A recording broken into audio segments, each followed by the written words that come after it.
On Sunday night, March 29, 2009, 48-year-old Valerie Looney pulled a fresh hot pizza from an oven at Pizza Plus, a busy restaurant in a small mountain town in Tazewell County, Virginia. Valerie slid the pizza onto a serving tray and then walked around the front counter and delivered it to a booth filled with local police officers. The officers thanked Valerie by name and then dug into their pizza. Valerie checked on the other diners, who had filled up almost all of the booths inside the restaurant, and then afterward, she headed around the front counter and went back into the kitchen. And there, she saw her husband, Harvey, standing by one of the pizza ovens. Valerie was short with cropped brown hair, and Harvey was a big guy with gray hair and a bushy beard. But despite the huge differences in their physical appearances, everybody who knew them thought they had always looked perfect together. Harvey pointed to the clock hanging on the wall by the oven, and he grinned at his wife. He said it was only a few more hours until their 29th anniversary. Valerie smiled back and then jokingly told Harvey to get back to work. Valerie had been the manager at Pizza Plus for over 10 years, and her husband Harvey had been working for her for the past 7 years. The couple knew a lot of people would shudder at the thought of working alongside their spouse day in and day out, but it was actually what Valerie and Harvey had always wanted. In fact, while other people might dream about, making a ton of money or traveling the world, all Valerie and Harvey ever wanted was just to spend as much time together and also with their son Chris as possible.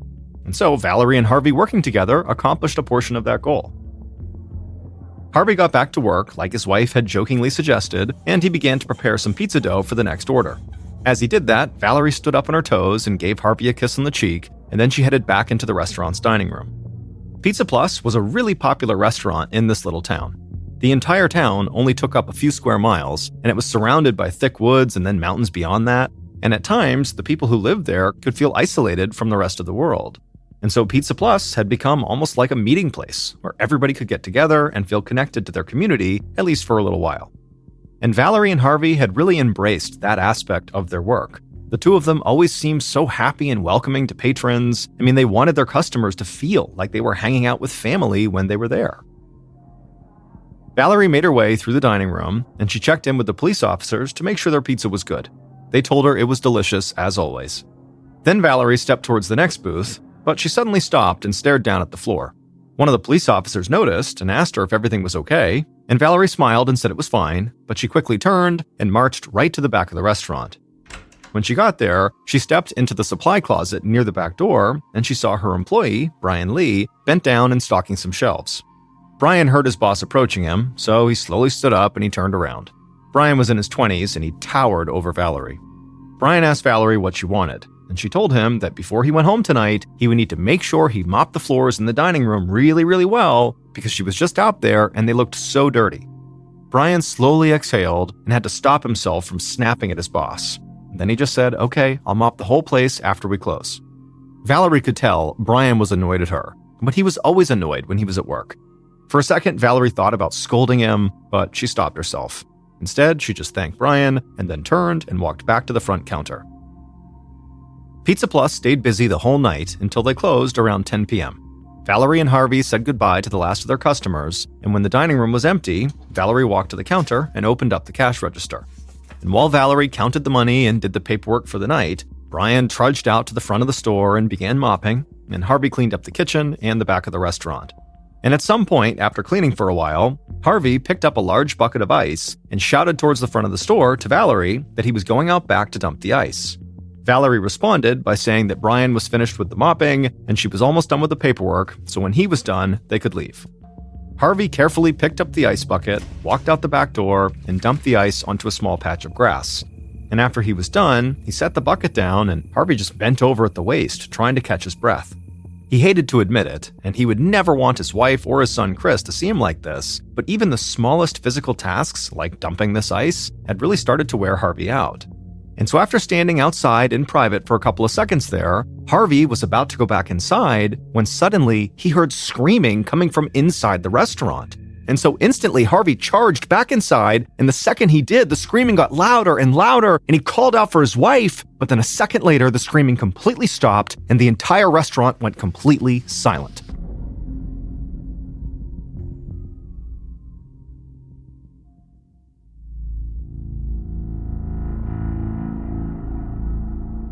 At 8:40 a.m. the following morning, a woman named Mary Fullen walked down the street towards Pizza Plus.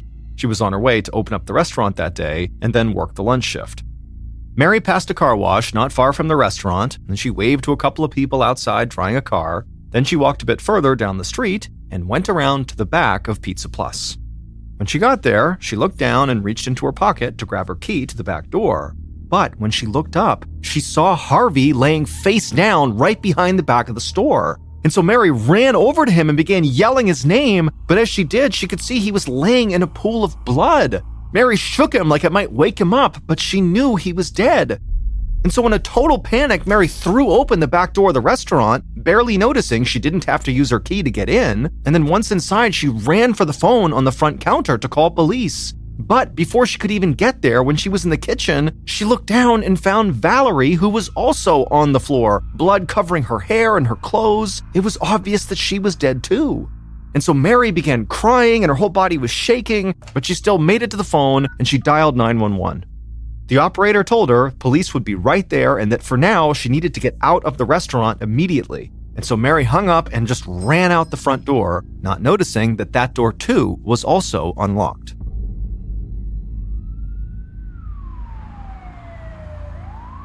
A few minutes later, the Tazewell chief of police, David Mills, pulled up in front of the Pizza Plus and just sat there in his car for a minute.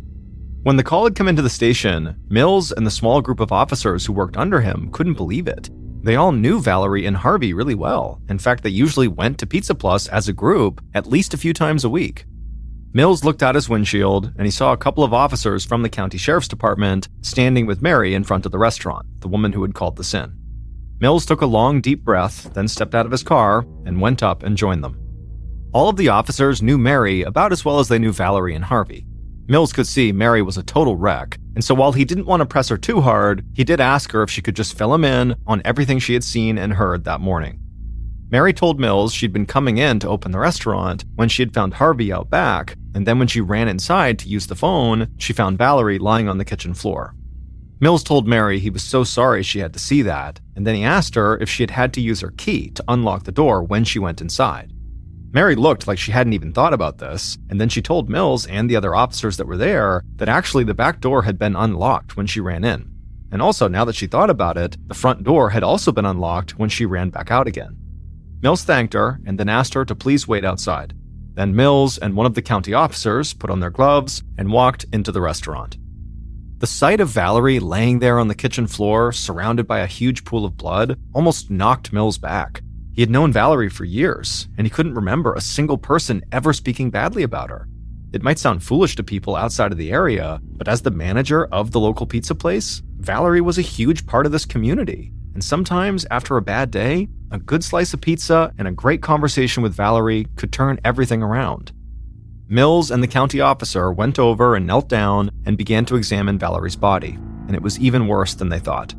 Valerie had several horrible wounds on her head and neck. In fact, she had been attacked so violently that she had almost been decapitated.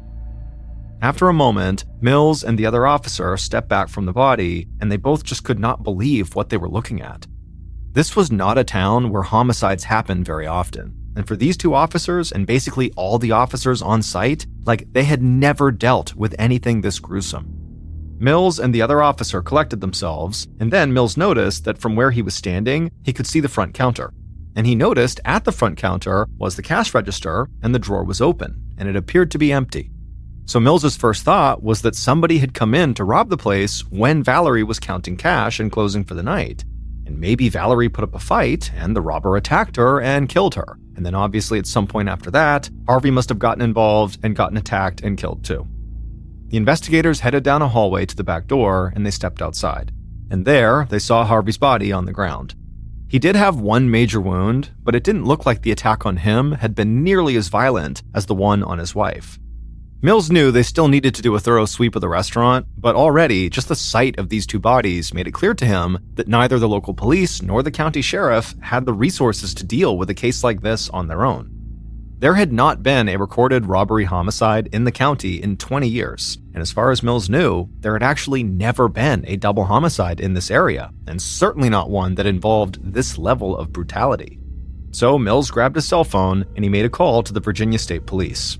And then after the call, he and the other officer went back into the Pizza Plus and began searching the entire restaurant. and it wouldn't take them long to find multiple pieces of evidence that seemed to paint a picture of a vicious struggle that had taken place the night before. Mills located blood spatter on the pizza ovens not far from Valerie's body, and he saw bloodstains in the sink, like maybe the killer or killers had tried and failed to clean up after themselves. Then Mills heard the other officer calling for him. The officer was standing a few feet away from the pizza ovens, staring at a fire extinguisher that was hanging on the wall. And when Mills joined him and looked at the extinguisher, he saw all these bloodstains on the bottom of it, and so it seemed like the extinguisher had to have been one of the murder weapons. A moment later, the two policemen left the kitchen and headed down towards the hall towards the back door again, where Harvey's body was. They had already searched the area once, but this time they were going to do a more thorough search. And this time they noticed a mop leaning up against the wall next to a bucket. Mills walked over to it and knelt down, and he noticed in the mop head were several pinkish spots that looked like blood. And what struck both investigators about this mop and the bloody fire extinguisher as kind of odd was that after both items had been used, it looked like they had been placed back where they belonged. They just kind of put them back as if nobody would notice. And so Mills and the other officer began speculating about who would do something like that, and they both agreed that, while this was kind of a flimsy theory, it seemed like maybe it was an employee who was responsible, because an employee would know where the fire extinguisher went and where the mop went. They both seemed to be back where they belonged, and so perhaps just kind of out of habit, they put those things back. A few minutes later, Mills and the other officer started yet another walk through the restaurant, and as they did, they heard several cars pull up out front. Mills stopped what he was doing and went outside, and there he saw members of the Virginia State Police and a state forensics team heading his way. A man wearing a dark suit extended his hand and introduced himself as Agent John Santola of the Virginia State Police. Mills shook Santola's hand, introduced himself, and said he was glad to have some help. Then Agent Santola and the forensics team walked inside the restaurant to take blood samples and look for other possible DNA samples, and as Mills stood there outside, something suddenly hit him. He would now have to go tell Valerie and Harvey's son, Chris, that his parents were dead.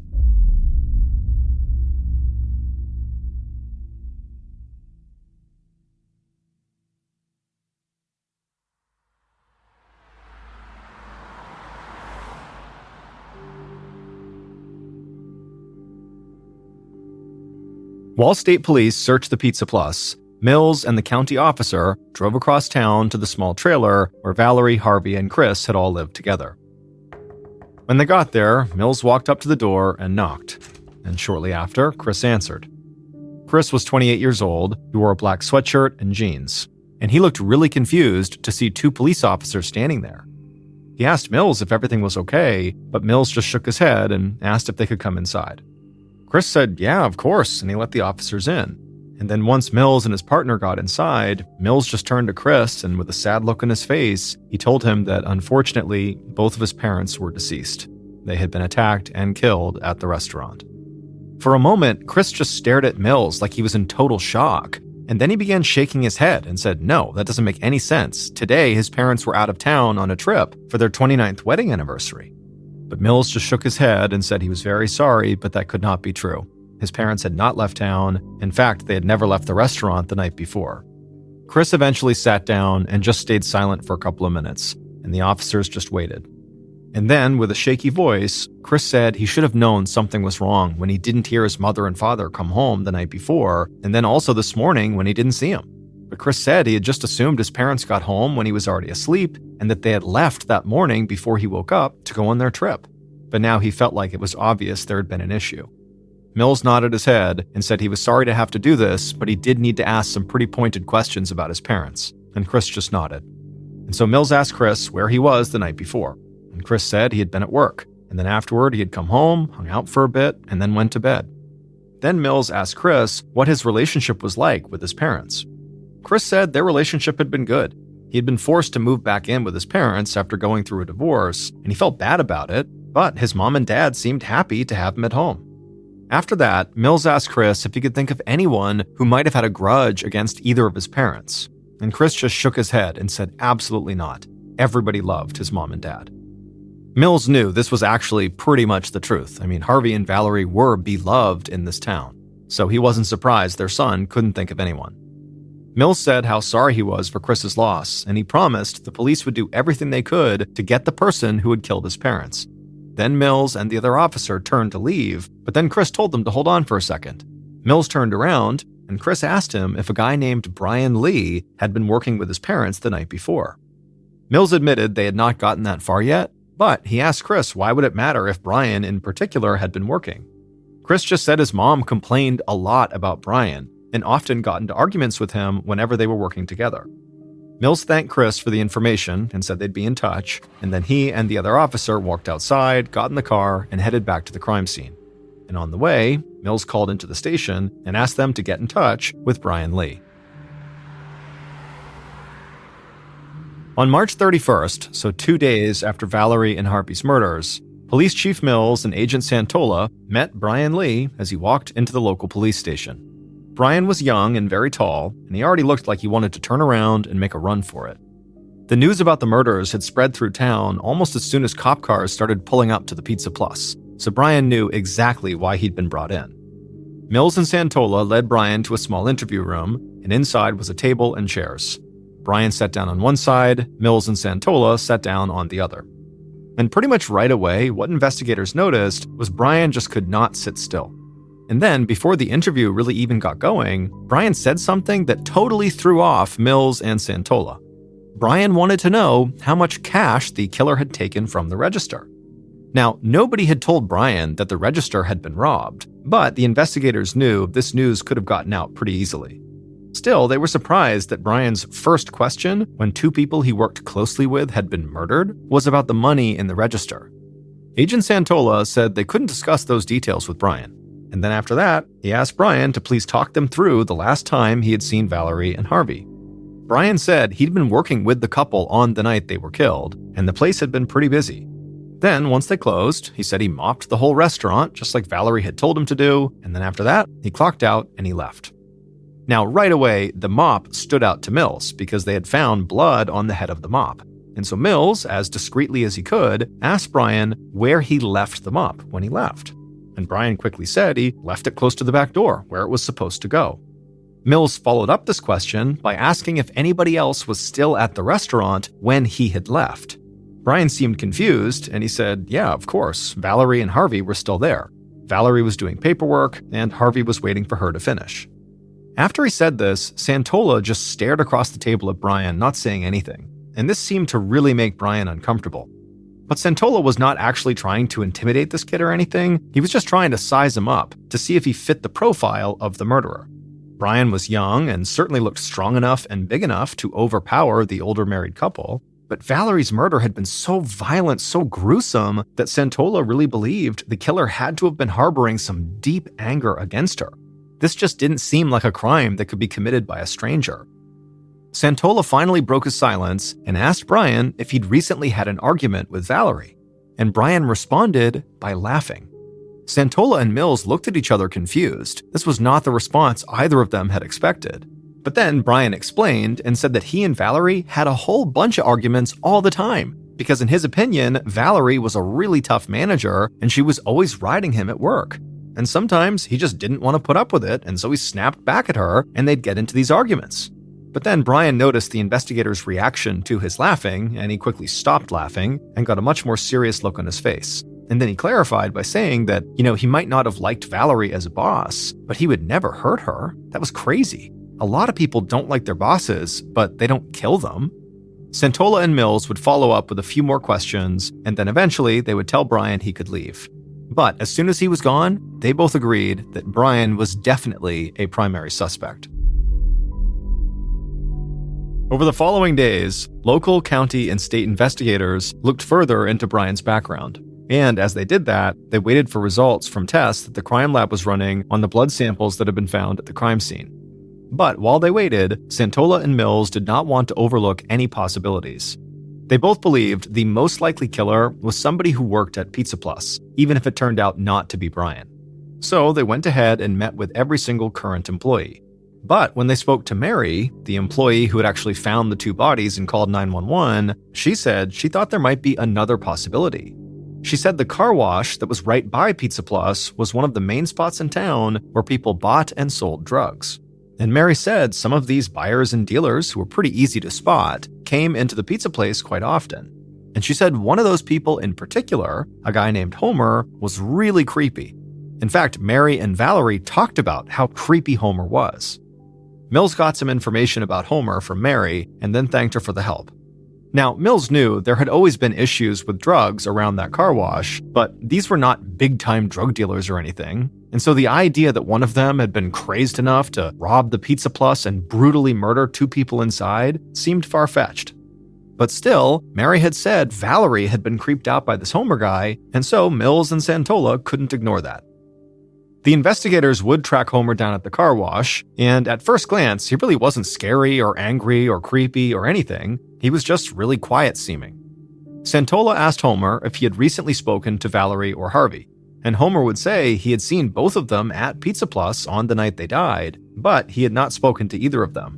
But Mills quickly jumped in and said that didn't make sense, because if Homer really went into the restaurant that night, he definitely would have talked to one or both of them when he was ordering or getting his food. But Homer shook his head and said he actually didn't go inside the restaurant. He said he had just sat in his car in the Pizza Plus parking lot, and then through the window, he had seen Valerie, Harvey, and all the other patrons and employees inside the restaurant. Mills was confused and asked Homer, wait a minute, you just sat in the parking lot watching people eat pizza?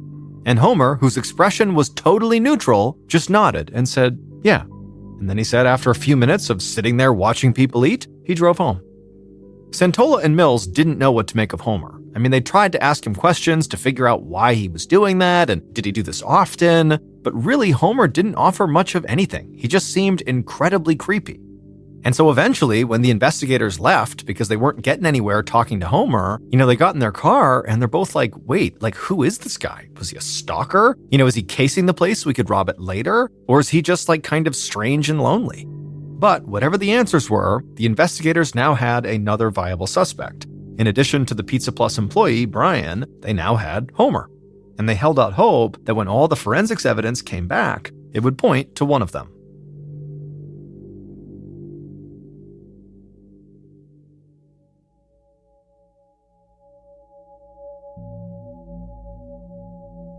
On April 3rd, 2009, so a week after the murders, Pizza Plus was once again filled with laughter and conversation. The crime scene had been cleared, and now this was a gathering place once again. But this time, the community had come here not to eat pizza, but to pay their respects to Valerie and Harvey. There had been a funeral service for the couple at a local church, but everybody who knew them knew this restaurant is where they would want people to come, and they would also want people to have a good time. So Valerie and Harvey's son, Chris, and other members of the family thanked everyone for coming in and encouraged them all to take up seats in all the booths and just start sharing stories of all their favorite memories with the couple.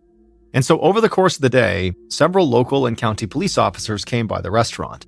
Now, it's actually common for police to attend funerals of murder victims, basically to study the actions of people who were close to the victim, to look for suspects, but that was not why most of the cops were here today. So many of them had spent several nights a week in Pizza Plus, eating pizza and chatting with Valerie and Harvey. It was part of their routine. And so the officers were here to honor their memories, same as everybody else. In the days and weeks that followed the funeral and that memorial service inside of the restaurant, investigators continued to pursue 2 different theories.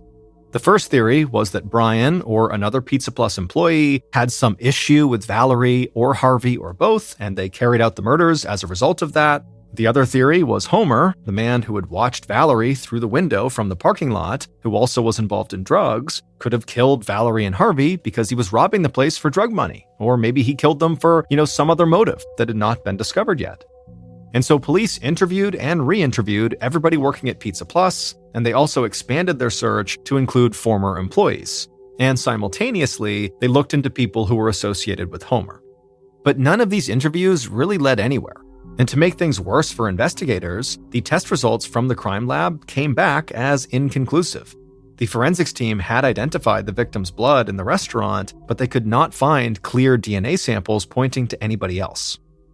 Eventually, Agent Santola got called away from the case to work on other state police business, and the case really began to weigh even heavier on Police Chief Mills, who now was basically running the investigation on his own. And pretty quickly, Mills began to lose sleep over this case. He felt like his team was always so close to solving the crime, but no new concrete evidence ever appeared, and so they never had enough to pin the murder on any of their suspects.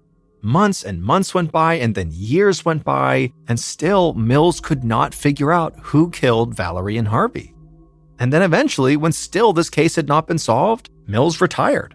And so with Mills gone and no new leads coming in, this double homicide became the only cold case in Tazewell County. And so family and friends had all but given up on the chance that Valerie and Harvey's killer would ever be brought to justice. But then, years after the murders, a new police chief and a new county sheriff decided that reopening and solving this cold case had to be their top priority. And they made a decision that would finally crack the whole thing wide open. On February 13, 2013, almost 4 years after Valerie and Harvey's murder, a man named Rich Byington walked into the Tazewell County Sheriff's Department. Rich looked like an average middle-aged guy in a golf shirt and khaki pants, but he just so happened to be one of the most effective interrogators in the entire United States. Rich was so good, he actually taught other members of law enforcement how to interrogate, and he taught a very specific form of interrogation. It was known as the Reed technique. The new sheriff and one of his deputies met Rich as he walked into the building. The sheriff thanked him for coming in, and Rich said he was happy to help. Rich had spent the last several weeks going over the cold case and talking with past and present law enforcement officers who had worked on it. And Rich, like the sheriff, knew that these officers were smart, dedicated, and hardworking, but none of them had had any real experience interrogating murder suspects until the murders of Valerie and Harvey.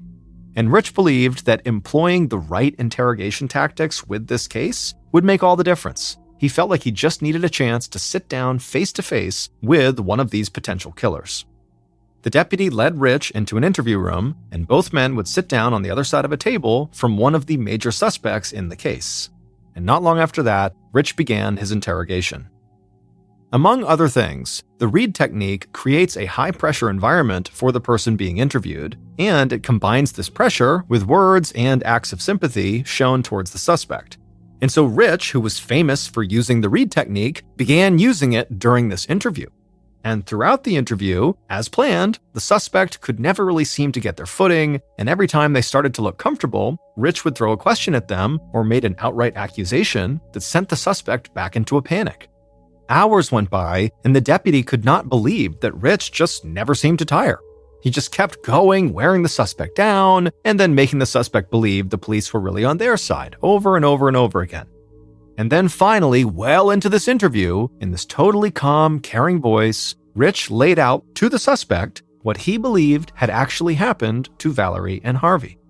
And the Reed technique must have worked, because as Rich spoke, this suspect, who police had interviewed multiple times over the course of several years, finally broke down and confessed to everything. By the time Rich left the sheriff's department, investigators finally knew who had murdered Valerie and Harvey Looney.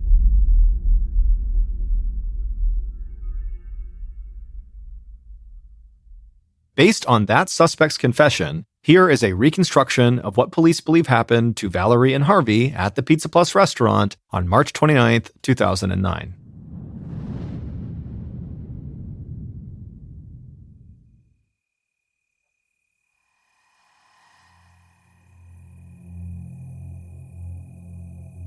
That night, around 10:30 p.m., the killer walked across the Pizza Plus dining room towards the front counter. There, they saw Valerie, bent over the register, counting out the cash. The killer cleared their throat to get Valerie's attention, and Valerie looked up, at which point the killer asked her a question. And when she answered, the killer started shouting at Valerie, but Valerie wasn't intimidated. She shouted right back, and soon the two of them were having a full-blown fight right there in the middle of the restaurant.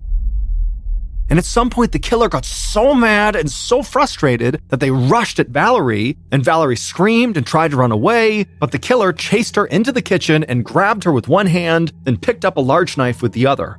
Valerie struggled and fought, but she couldn't break free, and the killer raised the knife and slit Valerie's throat. Valerie fell to the floor, bleeding profusely, and the killer just dropped the knife. But suddenly, the killer heard shouting and footsteps coming from the back of the restaurant, and so the killer turned and saw Harvey charging down the hall. The killer rushed at him, and Harvey managed to punch the killer, but he quickly realized he was no match for them, and so Harvey turned and tried to run towards the back door, but the killer followed and managed to grab Harvey right by the door, and the killer wrapped their hands around Harvey's throat and began to choke him. Harvey fought as much as he could and managed to stumble out through the back door onto the ground outside. The killer scrambled to their feet and managed to grab Harvey's throat again and kept on squeezing, but at some point, Harvey managed to buck the killer off one more time, and the killer was about to re-engage for a third time when Harvey just kind of abruptly fell forward on his face and just lay there motionless. It would turn out Harvey actually just had a heart attack. And so the killer just stood there for a second, not really sure what to make of this, and then they turned and ran back inside to the kitchen. There, they saw Valerie face down in a pool of blood, but the killer wanted to make sure she really was dead. So the killer grabbed the fire extinguisher off the wall, stood over Valerie, and raised it up and began slamming it down over and over again into the back of her head. And after nearly decapitating her, the killer put the fire extinguisher back where it went on the wall, blood still all over it, and then they picked up the knife they had used to slit Valerie's throat. Then they walked out through the back door to where Harvey was still lying motionless on the ground, and just like the killer had done with Harvey's wife, they wanted to be sure Harvey really was dead. So the killer bent down and used that knife and slit Harvey's throat as well. After that, the killer went inside, they grabbed the mop and bucket by the back door, they went to the kitchen and filled that bucket with water. They grabbed the cash out of the register and pocketed that, and then they mopped their way out through the back of the store, trying to get the floor as clean as they could without spending too much more time inside of the restaurant. After wringing out the mop and emptying the water, the killer left the mop and bucket by the back door, walked outside past Harvey's body, and disappeared into the night. The following day, the killer went into work like nothing had happened, and then they went home and waited patiently for the police to arrive to tell them that their mother and father had been killed. Valerie and Harvey's son, Chris Looney, murdered his parents in cold blood. It turned out that after his divorce, Chris had been struggling with money. And so Valerie and Harvey had helped him for a while, but they had had enough. So on the night of the murder, Chris went to Pizza Plus one last time to ask for money, but Chris had already planned on killing his parents if they denied him. Because Chris knew his parents had a $245,000 life insurance policy, and Chris was the beneficiary. And so when Chris's mom refused to give him money and started fighting with him in the restaurant, Chris went through with his plan B. He murdered his parents and then stole the money from the cash register to make it look like a robbery. Investigators had suspected Chris once they learned about this life insurance policy, but it was also the placement of the fire extinguisher and the mop that made him stand out to the police. Mills and the other investigators had always suspected a Pizza Plus employee had carried out the murders, because the fire extinguisher, which was one of the murder weapons, and the mop had been put back exactly where an employee would put them, almost like it was habit. That was one of the primary reasons they had suspected Brian Lee early on. Now, Chris was not a Pizza Plus employee, however, when he was younger, he had been. And so over the course of several years, Mills and others felt like they were close to being able to prove Chris had done it, and they had interviewed him several times, but they could never find enough evidence or get him to admit to the crime. That is, until the new leaders of the investigation called in Rich Byington, the interrogation expert, for help. And after Rich faced off with Chris, Chris would confess to the murders and would tell police exactly how and why he had killed his own parents. Chris Looney was found guilty and was given 2 life sentences. After the trial, members of Valerie, Harvey, and Chris's family issued a joint statement. It said, quote, "Chris, we love you and forever will love you, but we cannot forgive what you have done." End quote. Pelican Valley is a beautiful, remote section of backcountry in Yellowstone National Park in Wyoming. Its meandering meadows and creeks and 360-degree view of the mountains make it appear like the perfect place to camp out under the stars. But unlike other areas of the park, Pelican Valley requires a special permit if you intend to stay the night. And before Yellowstone Park rangers give you this permit, they remind you that Pelican Valley is a very dangerous place, and in general, you should only be out there with groups of at least 4 people. On July 28, 1984, 25-year-old Brigitte Fredenhagen, along with her brother Andreas and her sister-in-law Junko, arrived at Yellowstone National Park. That night, they stayed in one of the park's more established campgrounds called Grant Village. The following day, they headed out to one of the park's famous hot springs called the Norris Geyser. That afternoon, before heading back to their campsite, they made a pit stop at the park ranger's office so Brigitte could apply for a Pelican Valley permit. Her plan was to spend the following night in the valley. When they went in the office, the rangers believed all three of them were applying for a permit, and so they weren't asking that many questions. They were just kind of going through the routine. And then when Brigitte said, no, it's just going to be me applying for a permit, they actually immediately tried to dissuade her and said, this is a really bad idea. Nobody goes into Pelican Valley on their own.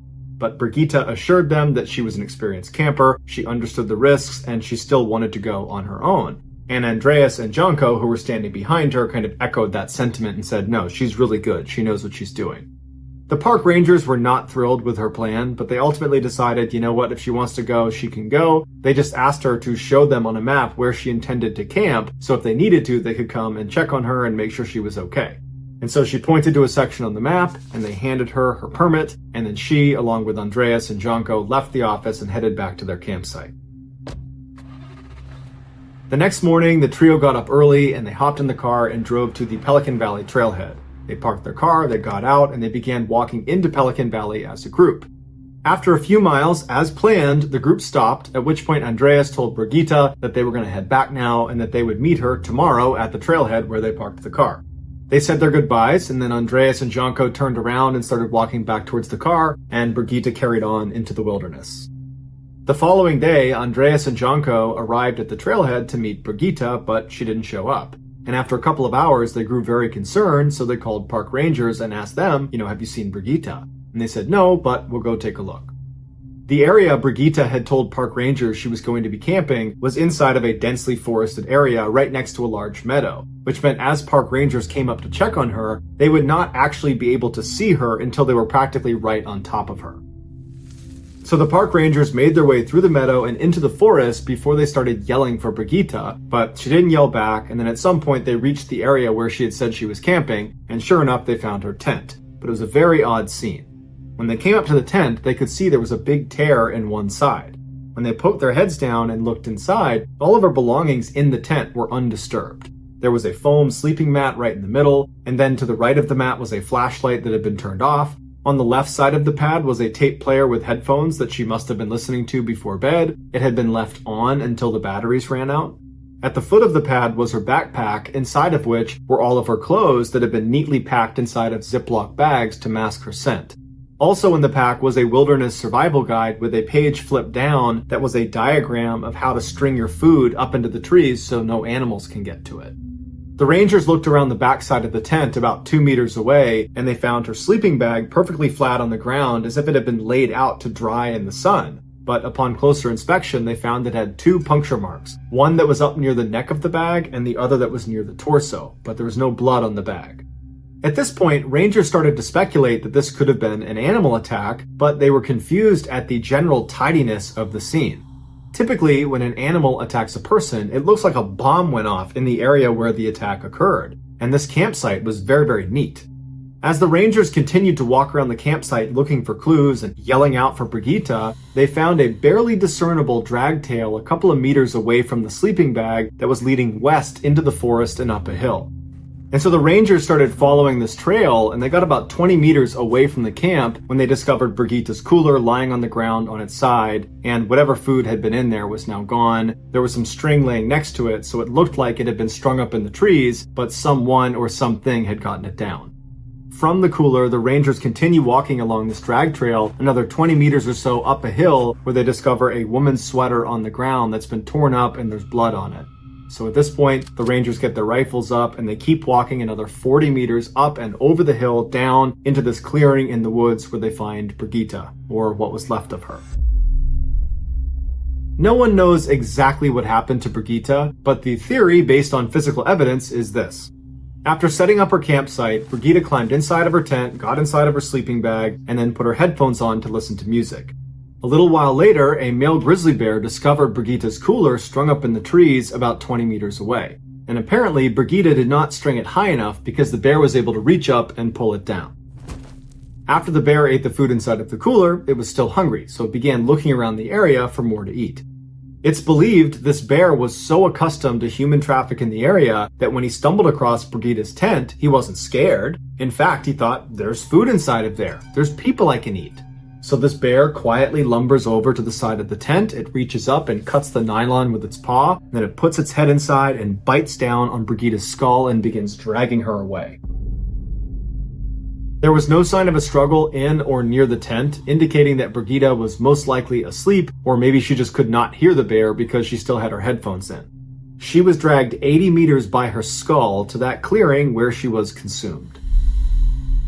An attack like this is exactly the reason why Pelican Bay is considered so dangerous, because it's full of grizzly bears. And even though grizzly attacks on humans are incredibly rare, most people do not understand just how horrific they are when they do occur. Grizzly bears don't really try to kill their prey before they eat them. Instead, they focus on pinning them down and then getting them under their body weight so they can't go anywhere, at which point they can eat them at a leisurely pace. Some say grizzlies actually prefer to eat their prey while they're still living, which is why so often in grizzly attacks you see the arms and legs eaten first and then the head and torso. This is a method that keeps the victim alive a little bit longer.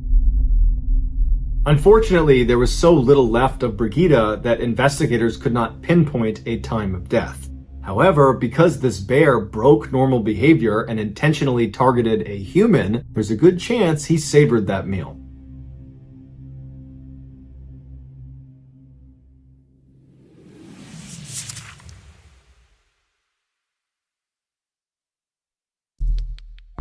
The next and final story of today's episode is called Blood on the Mountain.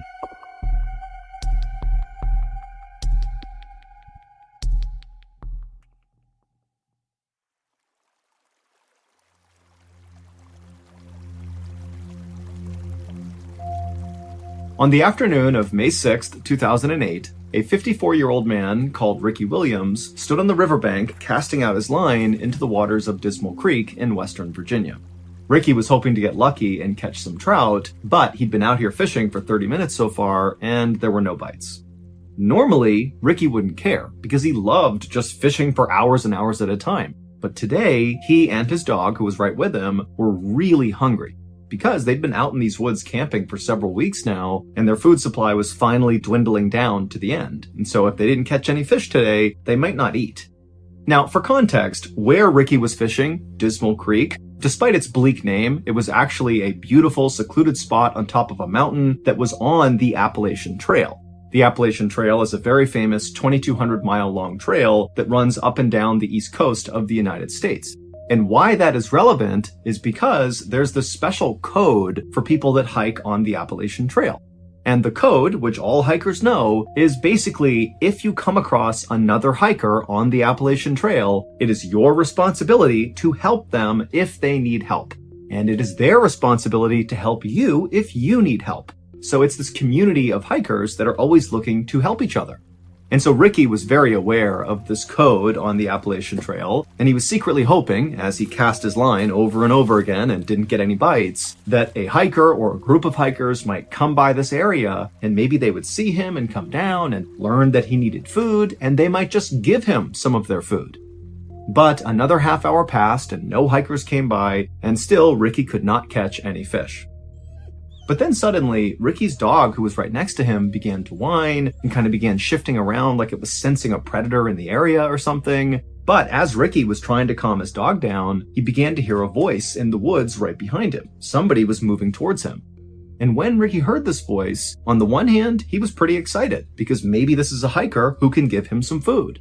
But on the other hand, Ricky couldn't help but feel really uneasy. Now, you need to understand that Ricky was an older guy, he was kind of frail, and over the past few weeks that he'd been camping with his dog, as his food supply had run down, he had become skinnier and skinnier and skinnier, and so he really did not pose any sort of threat to anybody. He's like this weak older man.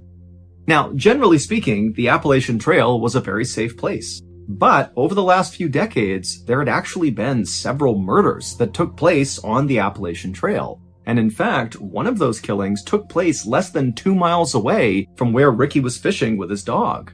And in that double homicide, a very well-known killer named Randall Lee Smith had stabbed and shot to death 2 hikers.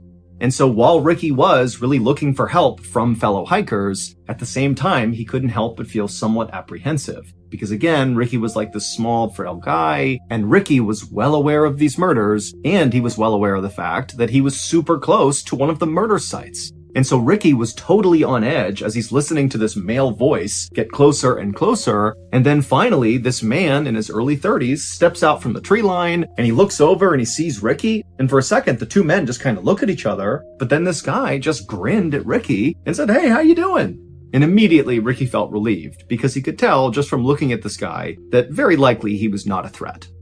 The man introduced himself as Scott Johnston, and he told Ricky he was actually camping in the area with a friend of his, and they were out here fishing, just like Ricky. And Ricky pretty much immediately said, "Oh, great, nice to meet you. Do you have any food for me?" And Scott was like, "Absolutely." And he dug into his bag that he had with him, and he pulled out a couple energy bars and a bag of chips, and he threw them over to Ricky. And he also gave some fresh bait to Ricky, so he too could cast out again. And for the next couple of hours, Scott and Ricky just stood on the riverbank and fished together. And after a while, the trout did start biting and they did start catching fish, so the day kind of turned into a great outing for Ricky. And it got even better because as soon as the men were done fishing, Scott asked Ricky if he wanted to join him and his friend back up at the campsite for dinner. And remember, Ricky had no food, so this was an amazing invitation, and he said, "Yes, of course, I'd love to join you." So the two men packed up their stuff right as the sun was going down, and then they began walking back into the forest where Scott had emerged from. And as they were walking, Scott's fishing pole got tangled on a low-hanging branch, and he was really struggling to get it out of the tree. And so finally, he just told Ricky to, go on ahead. My campsite's right up there. It's a straight shot. Just go up the hill and you'll see it. Ricky asked Scott if he was sure, and Scott said, "No, it's totally fine. Go ahead." So Ricky said, "Okay," and he walked the rest of the way up the hill. And then when he walked out of the tree line into the clearing where Scott's campsite was, immediately what Ricky noticed was this enormous man who was like twice the size of Scott, and so 4 times the size of Ricky, kind of hunched over the campfire. And this huge man, who presumably was Scott's friend, he heard Ricky walk into the circle, and remember, it's nighttime and they're kind of in the middle of nowhere, and so this guy, he turns his head around and sees this strange man just standing there, and Scott's nowhere to be found, and so this guy, he grabs a club, like a piece of wood, and he looks at Ricky kind of menacingly, like, "What are you doing here?" And Ricky, who was so caught off guard by just how big this guy was, he put his hands up and he said, "I'm so sorry, Scott sent me up here. I don't know if this is the right site. I'm sorry." But just at that moment, Scott had finished untangling his fishing line, and he came out of the tree line and he patted Ricky on the back and he said, "Oh, you've already met my friend Sean." And as soon as he said that, Sean looked like he basically let his guard down. He put the wood down and he stopped glaring directly at Ricky. But Ricky felt like Sean was not happy that Ricky was in his campsite, even though clearly Scott is the reason that Ricky is in this campsite. And so Ricky just felt really uncomfortable. And at the same time, Scott is ushering Ricky closer to the campfire to take a seat next to Sean. Sean's a great cook. He'll cook up this fish for us. It's going to be great. Take a seat. Ricky felt kind of annoyed that Scott was really forcing him to stay, but Ricky didn't want to be rude and just kind of abruptly leave. So he did take a seat next to Sean, who definitely was not excited to be sitting next to Ricky. And Ricky just kind of sat there waiting to see what would happen next. And what happened next is Scott walked over to Sean and handed off all the fish that he and Ricky had caught so that Sean could begin to prepare them to cook them. And then as Ricky is still just sitting there right next to Sean, Scott walked away from the campfire up to his truck, which was parked right next to Sean's Jeep. And Scott turned on the radio and began blasting country music. And when Ricky heard this music, he kind of winced because to him, part of the reason the outdoors, the Appalachian Trail, being out in nature, part of the reason it was so wonderful was for the peace and quiet. And so it felt kind of like borderline disrespectful to be out in the middle of this beautiful place, blaring country music. And so to Ricky, he just couldn't help but feel like there's something off about these two guys. They just seem really disrespectful and kind of pushy and maybe aggressive. And so Ricky is just not happy. But again, Ricky didn't say anything and didn't attempt to leave because again, he's really hungry and so is his dog and he needs to eat that fish. A moment later, Scott walked back from the truck and took a seat next to Sean, and then he, along with Sean, pulled out their knives and began deboning the fish. And as they were doing this, Ricky again is just kind of sitting there doing nothing, and so he kind of meagerly asked, "Hey, can you give me a knife and I'll clean a fish?" But Sean and Scott kind of waved him off and said, "Don't worry, we got this." And so Ricky just continued to sit there nervously, as all he could watch was the flashing of the light bouncing off their blades. But eventually, Scott and Sean finished deboning all the fish, and they put their knives away, and at that point, they began cooking the fish over the open flame. And suddenly for Ricky, it felt like, the mood had shifted a little bit. At least now the two men were not fiddling around with weapons. It felt kind of safe again. And so Ricky began making some small talk in hopes that would kind of, settle his nerves. And so Ricky told the two men about how much he loved the Appalachian Trail and how he came out here all the time for weeks at a time with his dog. And Ricky would tell the men that, sometimes he felt more at home out in the wild than he did at home. It was almost like being out in nature was a religious experience for Ricky. And he would even tell Sean and Scott that sometimes when he was out in nature, he would meditate and pray and even do some chanting like part of a ritual. I mean, he was really trying to be in tune with Mother Nature. But as Ricky continued to tell Sean and Scott about his personal life, he noticed the two men were definitely paying attention and kind of nodding along at appropriate points in the story. But at the same time, Ricky felt like these two men were also kind of looking at him like Ricky was kind of weird. As if they were not prepared to come out and say it, but after hearing all these things about his life, it was like, what's going on with this guy? And so Ricky suddenly felt really embarrassed about being so open with these two guys who once again just seem like they don't quite like him or even really want him here. But luckily, right at that moment, the fish were done, and so the men just sat there in silence and wolfed down the food. By the time they finished, right about 8 p.m., it was very dark outside, and Ricky at this point is just ready to go. He just felt so uneasy here. And so after putting down his plate and his silverware and saying thank you to Sean and Scott for their hospitality, he quickly got up and grabbed his dog, and he began walking into the woods towards his campsite. But after Ricky and his dog had walked maybe 10 or 15 feet away from this campsite, two things happened in rapid succession. Number one, Ricky suddenly stopped and turned around and looked back at the campsite. And number two, right as he did this, there was this enormous bang sound, like a small explosion that echoed through the forest.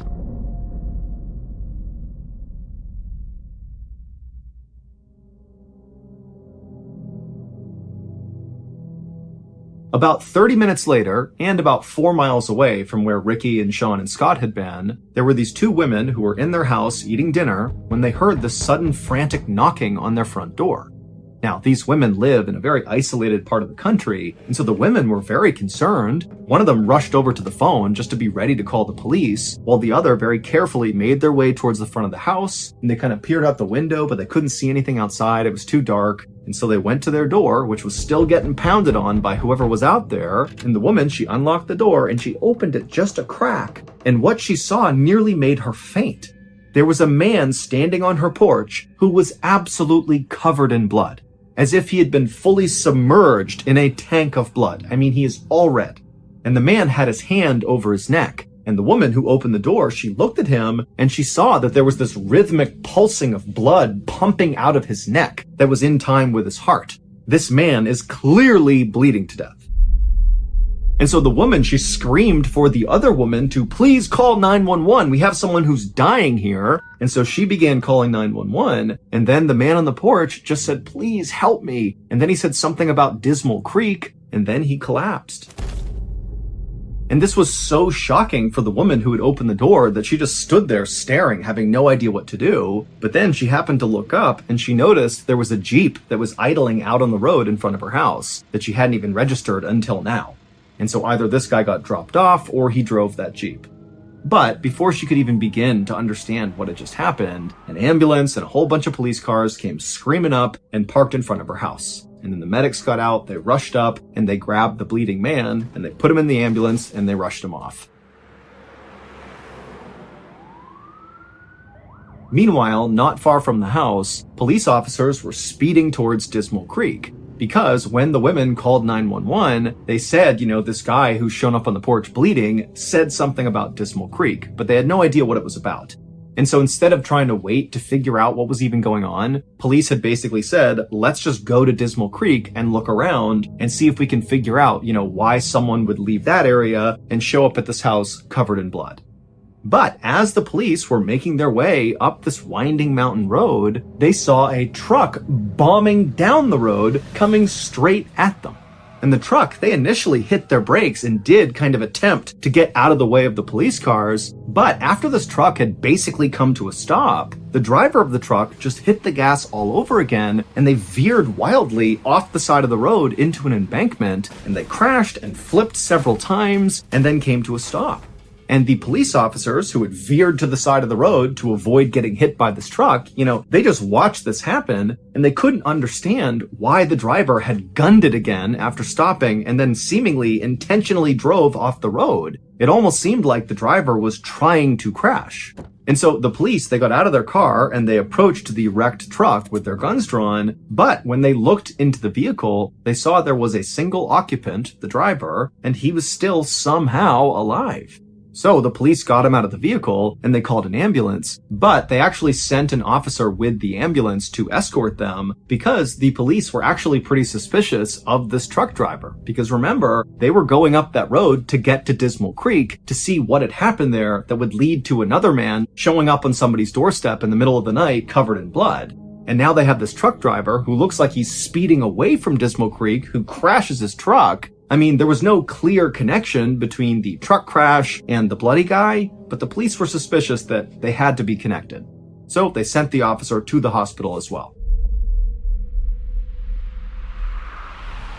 About 30 minutes after the truck crash, the police left the scene and continued the rest of the way up the road to Dismal Creek. And once they got up there, the police fanned out all across the area and just began looking for anything. Just any clue that might explain what the heck happened here, if anything happened at Dismal Creek at all.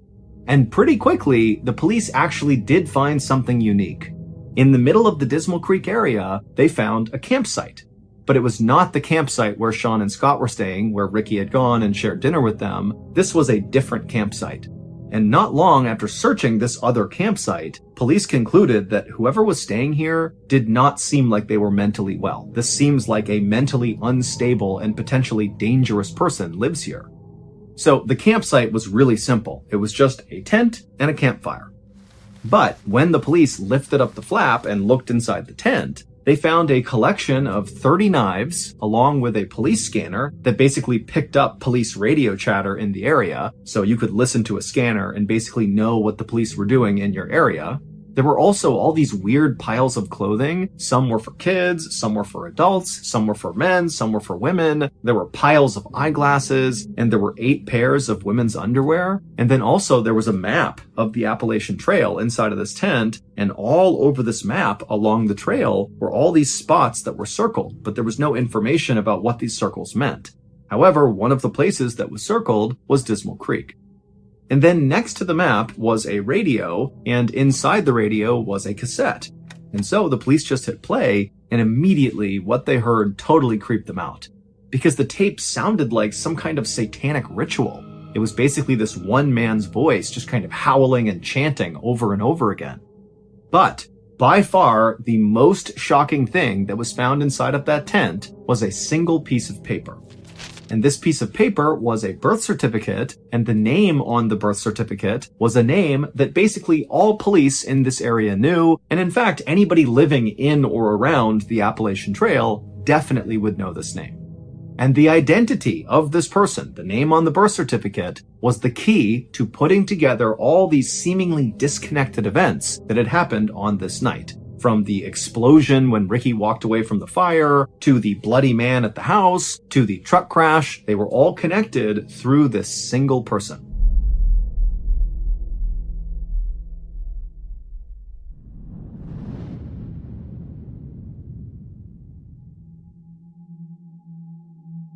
A few hours earlier, after Ricky had gotten up and walked away from Sean and Scott's campsite, and then after barely making it onto the trail, he had turned around and there was that loud explosion. Well, at that point in the story, Ricky, who's now looking back at the campsite and looking at Sean and Scott, he can see that the two of them, they've heard the sound too, and they were now staring at each other with looks of absolute shock and terror on their faces. But then Ricky watched as Sean reached up and touched his face, and he put his hand out in front of his face and it was covered in red. And the reason for that was because Sean had just been shot in the face, because that loud explosion was the sound of Ricky shooting his gun at Sean. And as Sean and Scott stood there staring at each other in absolute disbelief, Ricky, who's still in the tree line, ran towards the fire and just kept on shooting. And so Sean, at this point, as he sees Ricky coming into the campsite, he stands up and kind of staggers back and falls on the ground. But Scott, who's not hurt at this point, he just gets up and starts running away from the campsite. And Ricky turns his attention towards Scott and he shoots at him and he hits him straight in the neck and also in the back. But somehow Scott just kept on running despite these horrible wounds. And so Ricky watched as Scott disappeared into the woods. And then Ricky turned back to Sean, who's laying on the ground and can't go anywhere. He's been shot in the face. And Ricky just casually raised his gun and shot Sean right in the chest. But amazingly, Sean, after getting shot this second time, it created what must have been the most extreme adrenaline rush ever, because he jumped up to his feet and right in front of his attacker, he just turned and sprinted to his Jeep. He hopped inside, fired it up, and just sped away as fast as he could. And when Sean flipped on his headlights and turned a corner after getting away from the campsite, he looked down the road and he actually saw his buddy, Scott, who had run away first, come tumbling out of the woods onto the road. And so Sean, who's gravely injured, drives over next to Scott and he stops the Jeep long enough for Scott to climb inside, and they shut the door and they speed their way towards the nearest help, which happened to be that house where those two women lived. And so it was Scott, who looked like he was drenched in blood, who knocked on the women's door. Sean was down in the Jeep out on the road, but he was just too weak to get out and come up to the door as well. But when the ambulance and police arrived, they would find not only Scott up on the porch, but also Sean in the Jeep, and both men would be taken to the hospital via helicopter. And then as for the man who was driving the truck down the road away from Dismal Creek, who then crashed right in front of the police, well, the driver of that truck was Ricky Williams. However, that was not his real name. There was no Ricky Williams. That was the name he just used. His real name, which was on the birth certificate that police found in that other campsite inside of the tent, was Randall Lee Smith. The same infamous Randall Lee Smith who had murdered those two hikers not far from Dismal Creek. That double homicide had happened in 1981, and Randall was caught and convicted. But he was paroled 15 years later in 1996 for good behavior. And for 10 years after that, Randall lived with his mother and he wore this electronic bracelet and, he followed the rules. But by 2008, his electronic bracelet had came off, and even though Randall had attempted to continue living with his mother, it just wasn't tenable, he didn't have enough money, and so ultimately he packed up his things, grabbed his dog, and moved out onto the Appalachian Trail. And on May 6th, 2008, when Sean and Scott arrived in Dismal Creek to go fishing, Randall was waiting. Nobody has any idea why Randall murdered those two hikers back in 1981, or why he targeted Sean and Scott in 2008. All we know is that Randall Lee Smith was very mentally unwell and very likely viewed the Appalachian Trail as like his sacred place. This is his home. This is the place he loves more than anything. And so maybe, he felt like Sean and Scott had somehow disrespected the Appalachian Trail, and that was enough to attack them. Now, we know Sean and Scott did not do anything intentionally disrespectful to Randall because, amazingly, Sean and Scott survived this attack. And they would say that when they saw Randall, they just felt bad for him. They thought he was like this alcoholic drifter who didn't have a home of his own, and so he was just living out in the woods on the Appalachian Trail. And so they didn't judge him. Instead, they really did just want to give him some food and spend some time with him and make him feel human again. That was it. And because Randall appeared to be this kind of small, older man, Sean and Scott, who were, very big and imposing, they didn't feel threatened by this guy. As for that bizarre other campsite that police found up around Dismal Creek, the one that contained all those knives and the birth certificate, well, obviously, that was Randall's campsite. And that weird cassette tape that they listened to that sounded like a satanic ritual, that was Randall going through his meditations and chants that he would do when he was out in the middle of nowhere. It was like his way of respecting Mother Nature and the Appalachian Trail. And then all those items that were found inside of his tent, the different clothes and the eyeglasses and the women's underwear, it's believed those could be Randall's other victims. However, when police pulled DNA samples from all of those items that were found inside of his tent, like the clothes and the underwear and the eyeglasses, well, those DNA samples did not match any of the missing people or murder victims in the police's database, and so that wasn't useful.